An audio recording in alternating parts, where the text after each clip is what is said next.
We welcome you back to another episode of Inside Boxing Live, your favorite fighter's favorite boxing podcast. That's neither confirmed nor denied, but I'm rolling with it. Chris Algieri is here, former 140-pound world champion. A lot to get to on this episode, Chris. We had our first weekend of fights of 2024. A lot of drama, some justice. We had Friday, Anthony Joshua versus Francis Ngannou gets announced out of nowhere. Ryan Garcia is back in the news. A lot going on. Jam-packed episode of Inside Boxing Live. How are you, Chris? I'm good. Yeah, this past weekend, we're back with some live boxing. Wasn't the greatest card in the world, but it provided a ton of drama, which we're going to get into in a few moments. Dude, so much has happened in the boxing world in 1 week. In 1 week, we're just loading in stuff in the heavyweight division, stuff Ryan Garcia's personal life, stuff going on behind the scenes with Tony Weeks. Like, am I missing something? 2024 is coming at us fast, dude. We got to be we got to be on our P's and Q's, man. We got to have that head movement. We got to stay sharp because not to get political is not resting. Not to get political, but it's an election year. Oof. They say crazy stuff happens during electric year. Well, this is boxing. Crazy stuff happens every year. Add the election year on top of that. I mean, it's going to be a crazy year. Chris, this episode is brought to you by the DraftKings Sportsbook. It is the official sports betting partner of the NFL playoffs, which are right around the corner. This weekend, we'll be streaming all the playoff games over on JM Football page. Go check us out there. But DraftKings is bringing you an offer that'll help make the playoffs electrifying.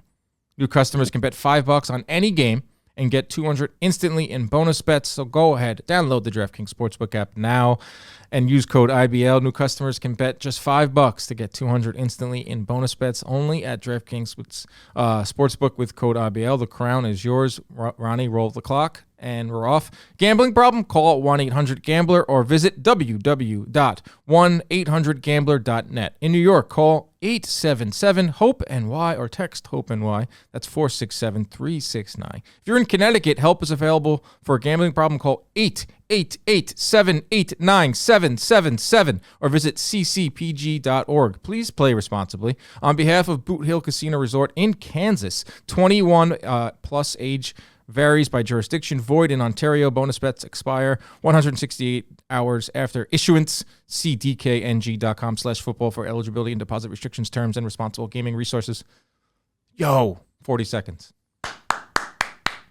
You were moving really good. You got hung up a little bit. You could beat that. Either these have gotten shorter or my lungs have gotten better. So I'm going to go with the former rather than the latter. Because my lungs are not getting better. I think it's a little bit of both. We've created a new game in the JM warehouse that we're going to introduce this week. It involves a lot of running. It involves a lot of throwing. We've been practicing it. I actually feel kind of good afterwards. I'm surprised. Okay. So some of that. You look good out there. You went to the gym one time last year. One time. And that was honestly, you know why I did that? It was because I was getting ready to call that Jake Paul fight against Andre August. I had been sitting in my room for like 48 hours straight. And I was like, I need to get the blood flowing. Went to the hotel gym and just walked on the treadmill for 20 minutes and put on 2009 house music. What an athlete. It was, I felt alive. Peak male. One bead of sweat came down. Dan was like, Chris, I understand why you work out every day. I feel really good. This is awesome. This is really nice. I did feel really good. I'm going to start working out. But once everyone leaves the gym. Yeah, no, beginning of the year is never good. That's never a good time to start going to the gym. February 1st is when I'll go. February 1st is so I got a couple more weeks. Diet starts Monday. Me going to the gym starts Monday. Big fights this past weekend. Let's talk about Vergil Ortiz. Vergil Ortiz was victorious, KO1 over Frederick Lawson. Unfortunately, we were not talking about how Vergil Ortiz looked in there. We're talking about Tony Weeks once again stopping a fight prematurely. Drama comes out afterwards with a Facebook post where he says that, you know what, Frederick Lawson had a brain aneurysm and I knew about it and I was protecting his health. You can go see that. You can't see that post on Facebook because it's been deleted. A lot of drama around this. Nothing dies on the internet here. Everything lives on. I screenshotted it. I posted it. And we're all talking about it. Unfortunately, we're not talking about Vergil Ortiz and what he can do at 154. We will talk about that. But the biggest thing is what the heck did Tony Weeks do? What did he know? Is this real? Why is he stopping fights early? Is the commission have to answer to this? Just more drama in the boxing world. Well, yeah, I'm taking a stance that it doesn't matter what Tony Weeks knew. Know your job. Your job is not to sit there and have a preconceived notion about what's going to happen during the fight and then look to step outside of yourself and quote unquote protect the fighter because he may be damaged or compromised. That's not your job. when you're a referee, when you're an official, when you're a judge, everything from the outside needs to be left at the door. And especially for a ref who steps in between the ropes, you got to leave that outside the ring. I understand what he maybe what I'm envisioning, if that post is actually true, and that was true, they did know that knowledge, and there was actually some kind of damage to him, because that's not all, none of that's confirmed anyway. But I would assume that he's sitting there trying to make Lawson the victim and himself the hero, that he's going out there and being some noble guy who's going to stop the fight early so he doesn't get hurt. Right. I'm not for that. That's not your job, dude. Like, do your job, be unbiased. That's what officials are all about. Leave all that stuff outside the ring and do your job. Your job is to stop a fight before a guy gets hurt anyway. So going above and beyond just because you have a prior knowledge, not cool. I'm not on board for that at all. The since deleted post on 20 Weeks' Facebook, and I did go to the Facebook page to make sure it was him, and it was him. He has since deleted it. Golden Boy put out a statement which kind of solidifies what Tony Weeks did say this, not saying that it's true, but what Tony Weeks did say is what the public didn't know prior to the fight. They did a brain scan on him as Frederick Lawson, and it came up that he had an aneurysm, and they did a test again, and the same aneurysm came up. Another doctor was brought in and gave the same examination. He tested negative for the aneurysm, so they cleared him for it, which is insane if you just think about that whole process that he just said. If it's true, but Dan, if that statement's true, what was Tony Weeks doing with that statement? He didn't finish what he was saying. He just put out the information. Oh, by the way, what the public didn't know, this guy was obviously physiologically compromised. And does that mean you stop the fight early? What does that mean to you? What does that mean by saying that? How is he helping himself, helping his own case by putting out that information? Basically, he's just throwing the commission and the promotion under the bus, essentially. Yeah, that's 100% what he's doing. What was, if that was, yeah, if there was a reason for him to do it, what is that other than that? You could debate the realness of it. You can debate if Frederick Lawson had an aneurysm and all that. What you can't debate is that Tony Weeks threw the commission under the bus, threw Golden Boy under the bus. That's why Golden Boy put out a statement and pretty much said, we tested it, Lawson, and he was fine. Any further questions need to go to the Nevada Athletic Commission. So they passed the buck over to the Nevada Commission. Will the commission in Nevada come out and say something? They usually don't address these things, and they can either put out a statement or they can just let it die out, and we'll just forget about it. They don't need to. They don't need to. By letting him fight is concerned. Right. They passed the guy. It doesn't matter. No, I mean, this is a statement of one guy, which there's nothing to verify it. The commission does not need to say anything, and they won't. But also, listen, from internal knowledge of dealing with the Las Vegas Commission, it's a good commission. I would be very surprised if they allowed a guy slip through with a brain aneurysm if he failed two tests out of 3. Or 2 doctors out of 3 said no. I would be very surprised. Okay, so if that's the case, and it's Tony Weeks just trying to cover himself from making another bad decision, which goes to the second part of this discussion, is that Tony Weeks is no longer a competent referee. We saw this last year with the Barroso-Rolly fight. He stopped that one early. He was also involved in the Eidos-Yourcenar fight with David Morrell. Yourcenar fell into a coma, and I talked about this on my post-fight live show. He has now been compromised by that. Any human would be. It's a human element to the sport, being a referee in any sport. Until they add robots, it's going to be the human element. And he saw some things in that ring that night, and a fighter falls into the coma. That's going to stick with you. Throw into the fact that he's 68, 69 years old. He's been around a really long time. I mean, in the aging process, he's just getting older, and he's seeing things now, and he's now pulling the trigger quicker. I mean, this can all check out. So either way, he probably should not be reffing big-time fights anymore. No, because if you can't leave the past in the past, if you can't leave the outside information that you have on the outside of the ring, then no, you're no longer a competent ref. You're no longer unbiased. Mm-hmm. And as an official, that's just not okay. Right, this guy was part of some of the biggest fights. He was part of Diego Corrales versus Castillo. Some of the that bloody fight with Badu Jack that's ever happened. So it's most clear violent fights. He's been a part of some really violent fights. He's been a part of fights where fighters have gotten very badly injured, and now he's pulling the trigger too quick. Well, it looks especially bad since Barroso comes back and scores a first-round knockout in his next fight against a guy that many people thought he was going to lose to. I know we're going to talk more about that later, but that just we could talk about that anytime. As how that adds to this whole drama right. I think is important all because that was a intertwined. big deal last time. all intertwined. It's just a weird night at the office, weird Saturday night in boxing. But back to Vergil Ortiz. So Vergil Ortiz wins. I thought he was going to win the fight probably moments after that. He looked fine. The biggest thing for him was going through a fight week, going through a training camp, coming up healthy, stepping in the ring. Getting to the ring. Yep. Getting into the ring, and then he looked awesome, like he usually does. Throws one of the best combination punchers in boxing. He gets Lawson out of there. He would have done that no matter what if Tony Weeks stopped the fight too early. So afterwards, he brings up Tim Tszyu. Vergil Ortiz brings up Tim Tszyu in the post-fight, and I'm going to be honest, I never put one thought into a Vergil Ortiz-Tim Tszyu fight, and now I can't stop thinking about that fight. That right there is violence. That right there is everything that's right about the sport. High-level violence. I don't think Ortiz is ready for it just next. I think they should put him in there with a former contender or a former champion or a title contender. But we're going to start talking about Vergil Ortiz versus Tim Tszyu from here on out. I agree wholeheartedly with everything you said.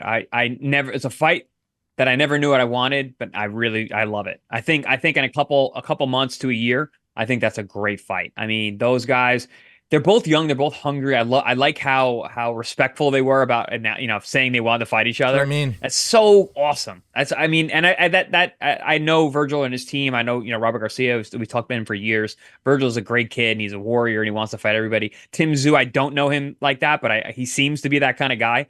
They're ready for challenges, man. I love that. Listen, when I was coming up, I wanted to fight everybody. And I think there was a quote from Vergil. He's like, all due respect, I want to fight everybody. Nothing personal. Fuck yeah. That's exactly what trying to be a world champion is all about. So I love that attitude. I'm a big Vergil Ortiz fan. Big fan of his. I was really looking forward to seeing him work the other night. I predicted a second round knockout. Tony Weeks took that for me. I thought that might have happened. It might have been he might have gotten him done in the first anyway. Yeah. But it was a shame we really couldn't get to see Vergil do his work. But like you said, Dan, he got to the ring. He made weight. He stepped on a scale. Officially got into a ring for the first time. I think he got about 2 minutes worth in the last 2 years, but at least he's made it through a camp and healthy and has been able to compete. Yeah, that fight was at 156 because non-title fights you're allowed +2 on the scale, and he came in at 156. There was some confusion about that, but 154 is the weight that he wants to be at. Tim Tszyu tweeted, "Yo, Vergil Ortiz, welcome to the 154 club. I'm always keen on a modern-day classic." Vergil replied, "I knew you would, man. Let's do it." I love that. Handshake emoji. I don't think it's next. I think what Vergil Ortiz will do is get him right back in the ring. I looked up the schedule, and I couldn't find Golden Boy's next date. But whatever their next date is, outside of the Munguia one, which is at the end of the month, which is in like 20 days, I don't think Vergil Ortiz can get back that quick. But if he can get in there in March against a former title contender, against a former world champion. Tony Harrison. Love that fight. Patrick Teixeira is fighting Xander Zayas, but someone like that. Before we can start thinking about the Tim Tszyu or the Erickson Lubins, the Jesus Ramos. Israel Madrimov was a name that they threw out there. I don't know exactly what's going on with that guy. He has had few and far between in terms of fights. But moral of the story, he's talented, though. He's very good. Moral of the story, Vergil Ortiz is back in a big way. He's a breath of fresh air. The Tszyu fight will be the next fight that we kind of build up here in the media. I don't think it will be next, but it is great that Vergil Ortiz is back inside of the ring. You know what's also great, Chris? HelloFresh. Yes, it is. We love HelloFresh here. Whether your resolution this year, your New Year's resolution to save money, eat better, or stress less, HelloFresh is here to help you do all three. Say hello to your most delicious year yet with fresh ingredients and chef-crafted recipes at a price you'll like, delivered right to your door. We talk about this all the time on the show. Chris is now a man that has to go into work every day, just like us. He gets in his car and he drives over to the ProBox studio. Yeah, it takes 7 minutes. So it's a long commute. Doesn't matter. The old 9 to 5. Chris is doing it. I'm doing it. Ronnie's doing it. We're all getting home from work, and the last thing we want to do is put together ingredients. Put this together, cook all night. HelloFresh makes it so easy for you by delivering all these fresh ingredients with the recipes right to your door. I actually love using it. It's one of my favorite partners here at Inside Boxing Live. So go to HelloFresh.com/boxingfree. Use code BOXINGFREE for free breakfast for life. We got a package from HelloFresh, and it was like these egg bites. And all you do is put them in the oven. Amazing. Smashed them up, put them on a piece of bread, toasted it up. We're living. HelloFresh.com/boxingfree. Use America's #1 meal kit today. Hey, Dan, let's go back to the Vergil Ortiz thing real quick. I'm just looking at the guys in the weight class. There's a lot of good fights for him. A lot of good fights. You know what? My original note here was, will he go to 160? And I was like, wait a second, let's not do that and have him go fight some of these 154s. I think eventually. I think eventually. Yeah, but like, listen, you know, I'm looking at like an Erickson Lubin. Yes, that's a good fight, and it's not a walkover either. Brian Erickson Mendoza, is a tough guy to deal with. Brian Mendoza, that's a great one because he's very durable and he's a real 54-pounder. That's the thing. I want to see Ortiz in with a real junior middleweight because Lawson's really welterweight. He basically, you know, he was fighting at like 150. This is a get back fight. Like, yeah, exactly. For all the reasons we just said, getting Ortiz back into the flow, having him go through the motions and getting. I would like to see like a Brian Mendoza or an Erickson Lubin, and then maybe a tough guy that a lot of people don't know is like a Michael Soro. Yeah, he's a rough guy. He's a very, very tough guy. He's very talented. He knocks off guys. He's big at the weight class. I think that'd be a nice test. And then a Tim Tszyu, and if he gets past those guys, then I think he's ready for like a Tim Tszyu. Yeah, it's.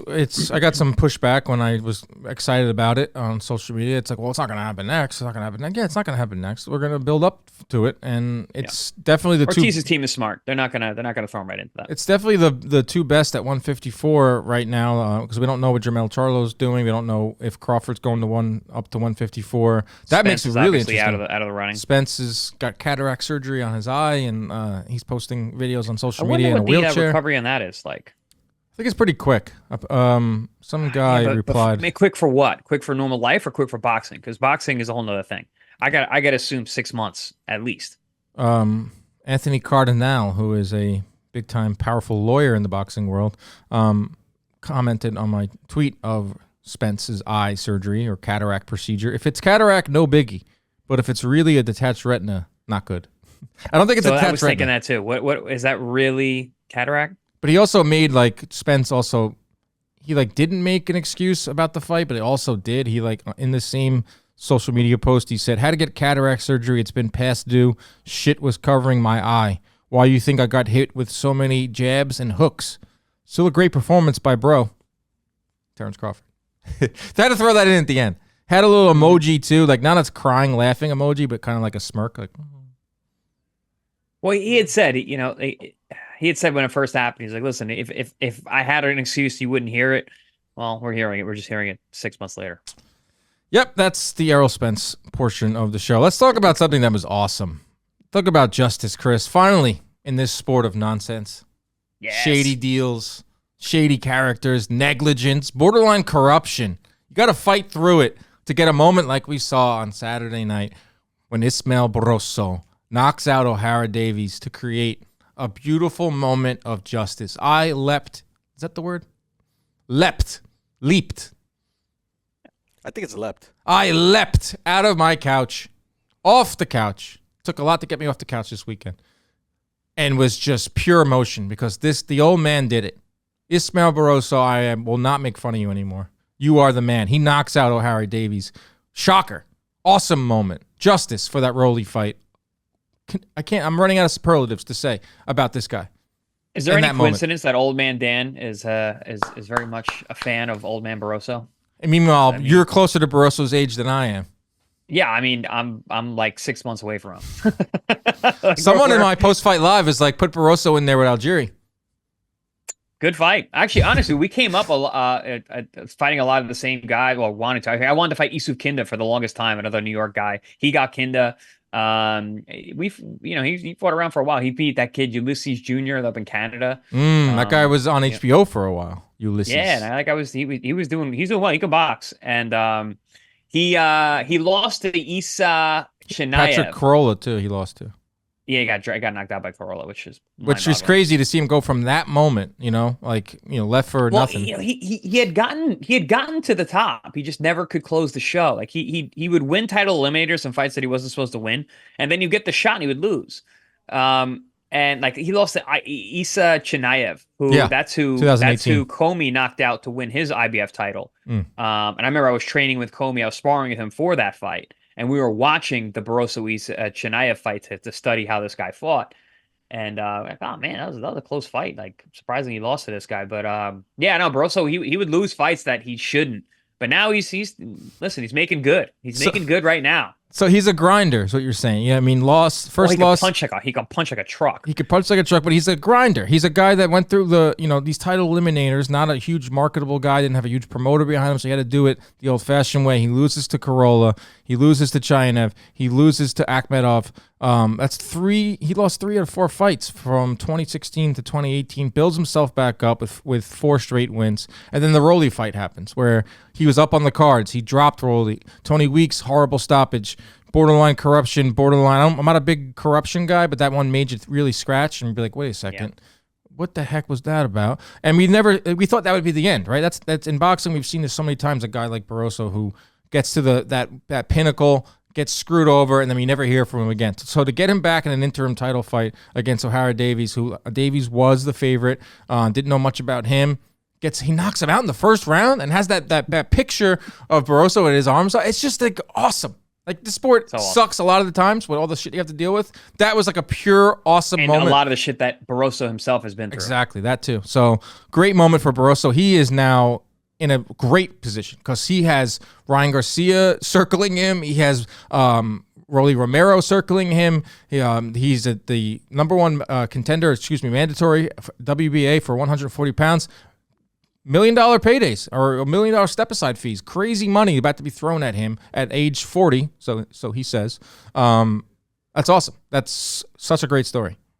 No, it's a great story. I'm happy to see it. I mean, I hope that they don't give him step-aside money and then he just gets elevated to champion. I hope he has to fight and actually win. That would be Rolly then.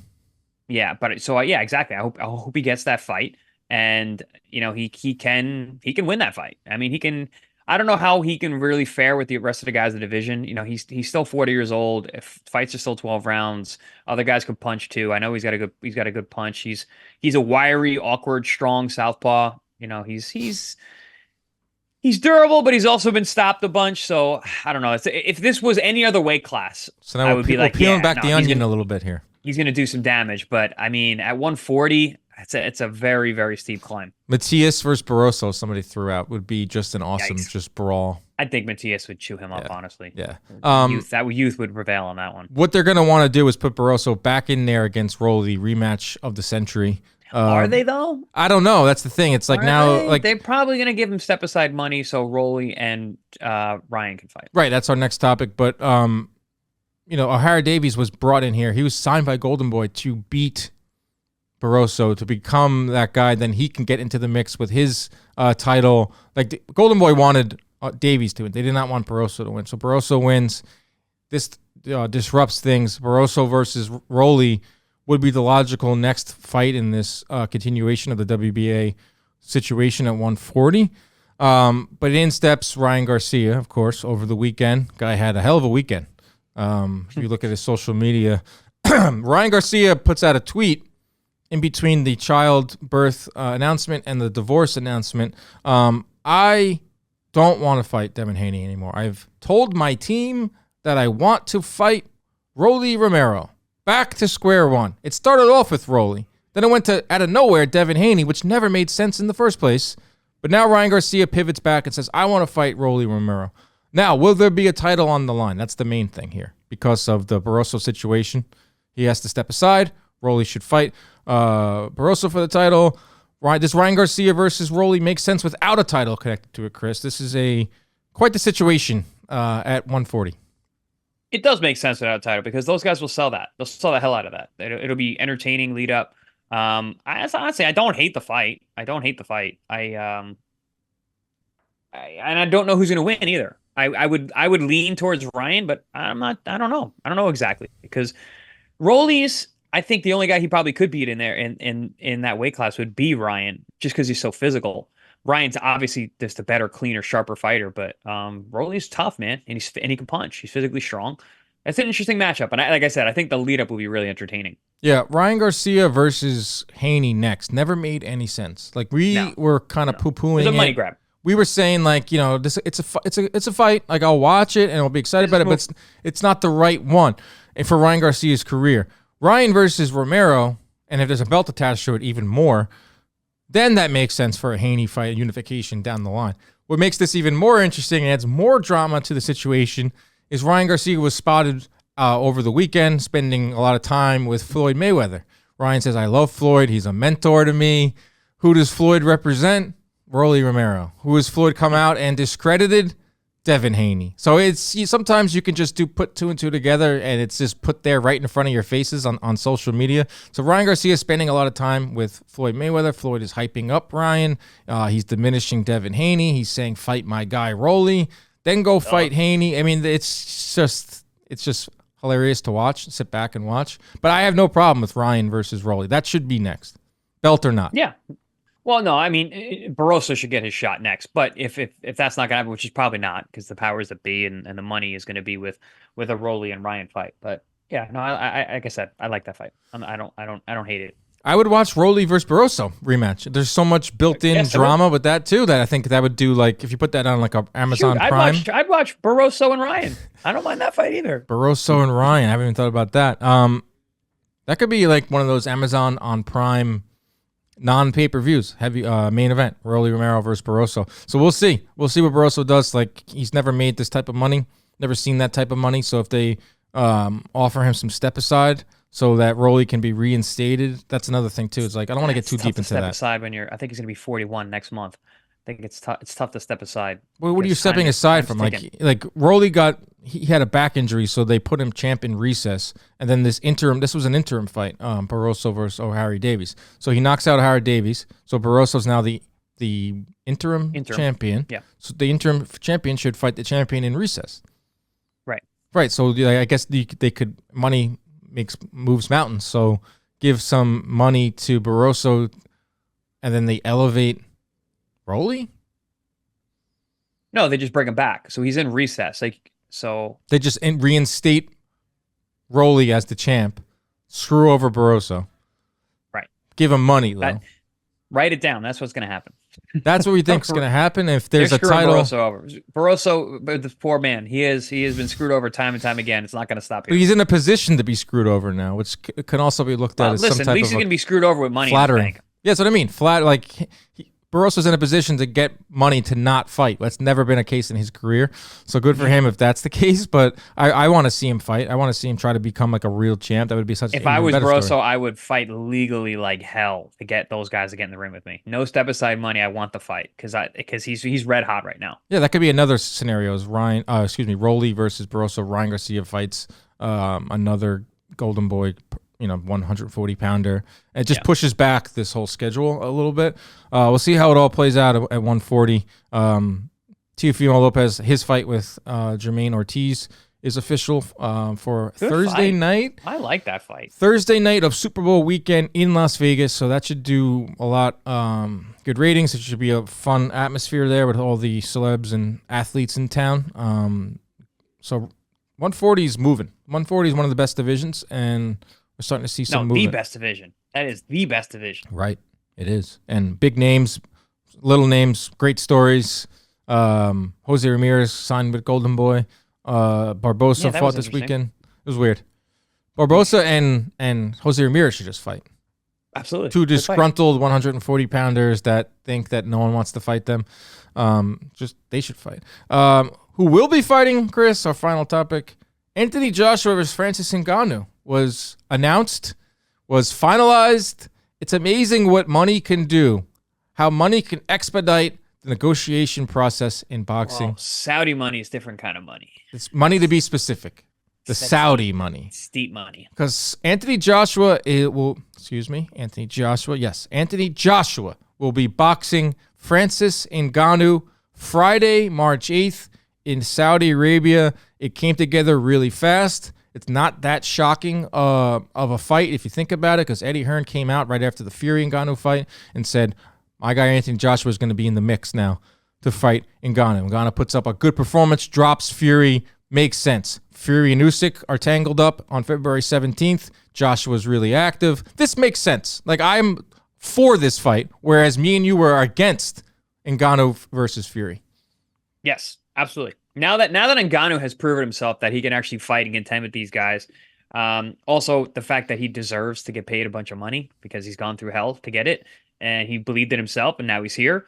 So yeah, give him that shot. And listen, we were not surprised with this at all because Hearn had announced that the three possible opponents for Anthony Joshua were Ergovich, Zhang, and Ngannou. To which I replied, okay, so it's going to be Ngannou because that's the easiest, most money to be made. And they got big fights down the line, and they're going to allow some of these younger, more dangerous guys to knock each other off, and then Anthony Joshua can sit atop and pick and choose. But he gets a guy like Ngannou who probably doesn't. I mean, almost definitely doesn't stand a chance, and probably wouldn't even put up much of a fight, honestly, against Joshua. But it'll get everybody tuned in. I'm excited about it. We're gonna be watching it.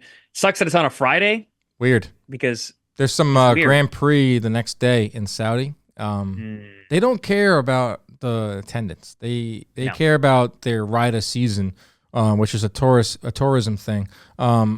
Yeah, it's a Friday. I like this. I guess we're calling in sick that day, and we're just going to watch fights all afternoon. Right. I'm going to be covering the hell out of that one because there are going to put some good fights on it, too. We'll get to that in a second. But there's a reason why I like this and why I didn't like Fury and Ngannou, because Fury was inactive. Fury was the heavyweight champion, and Fury was not fighting Usyk. We also didn't know anything about Ngannou. What we know about Ngannou now is that he's a capable heavyweight.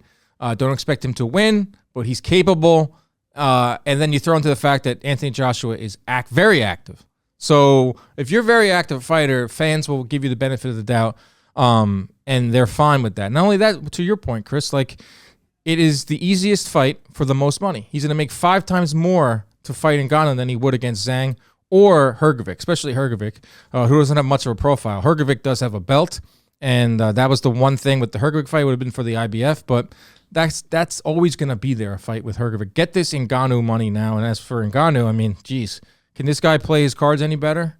Leaves the UFC, gives 2 birds to Dana White, says, I'm going to go out there and fight Tyson Fury and Anthony Joshua back-to-back, make close to $40 million total. This guy, his life is a straight-up movie. He's doing dude. The movie, the documentary that comes out on Francis Ngannou's life is going to be spectacular, and it couldn't happen to a better guy. I mean, he's awesome. So I'm happy for him and his team. And listen, I mean, that fight's going to be contentious at first. I think we're all going to be like on edge. The way that he surprised us in the Fury fight. It's not out of the question. I don't think it's going to happen, but I think in the beginning of that fight, we're going to be like, what do we got? It's 2 big, giant guys. I mean, I think actually the more I talk about it, the more I think about it, the more I'm actually excited about the fight. Yeah, Ngannou's got that power, obviously dropped Fury. Joshua has suspect chin, but Joshua is operating on a whole nother level right now. Another reason why I like it more than the Fury fight, it was pretty clear that Fury wasn't taking training serious. He came into that fight inactive, came in a little bit out of shape, wasn't taking it serious. That's not the case for Joshua. I mean, 3 fights in 2023. Looked amazing against Wallin, and now he heads right into another fight in March, and he's just a different style than Fury. I think Ngannou's going to see real power and real speed and real timing from Joshua. Who knows? If Joshua knocks out Ngannou, he can say, look what I did. Fury, you couldn't do that. It's going to build up to a Fury and Joshua fight at the end of 2024 or 2025 if Fury gets past Usyk.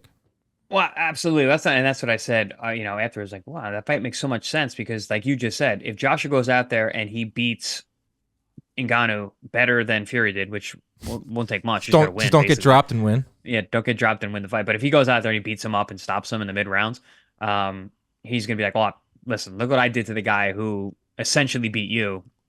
Let's make this fight happen now." Smart. It's a great way to get Fury to fight him. Very, very smart. All around. Good business. I have no problem with Joshua and Ngannou, especially because they're going to load the card. Zhang is on the card. Joseph Parker has said, I will fight Zhang. Joseph Parker is supposedly be on the card, too. Good fight. Wilder is rumored to be fighting Zhilhai Zhang on this card. Don't like that fight for Wilder. I think we're dangerously close, finally, to Deontay Wilder versus the juggernaut, Joe Joyce.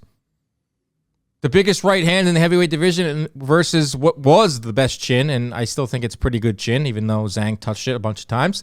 Very big target for Wilder to find his homing missile once again. Wilder Zhang doesn't make much sense. I don't think Wilder takes that fight. Zhang Parker makes sense. Wilder Joyce makes sense. Like moral of the story, they're gonna load up the card. Like Joe Cardina's gonna fight on it. They're gonna put a bunch of heavyweights on it. It's gonna be another spectacle for us fans. On a Friday afternoon. All for it. I have no problem with this Joshua Ngannou fight because they stack the cards and they make it fun. We'll see what we get out of the heavyweight division, right? Because Wilder versus Zhang. I don't really know why I need to see that. I don't. It's hard to even picture them in the ring together. I think Zhang's just too strong on the inside, too physical. I don't like that fight. I don't want that fight. Yeah, I don't think anybody wants that fight. No, I don't want to see that, but I do want to see Joshua versus Ngannou, and that's really it for this week's show. Covered a lot of ground.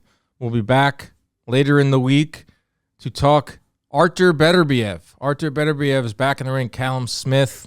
Yes. Will we get Beterbiev versus Bivol in Saudi Arabia, which seems to be the case if Beterbiev can get past Callum Smith. We'll talk about that and much more on our next episode. Thank you, everyone, for joining us. Remember to protect yourselves at all times. Keep your hands up at all times. Stay out of those DMs, baby. We're out.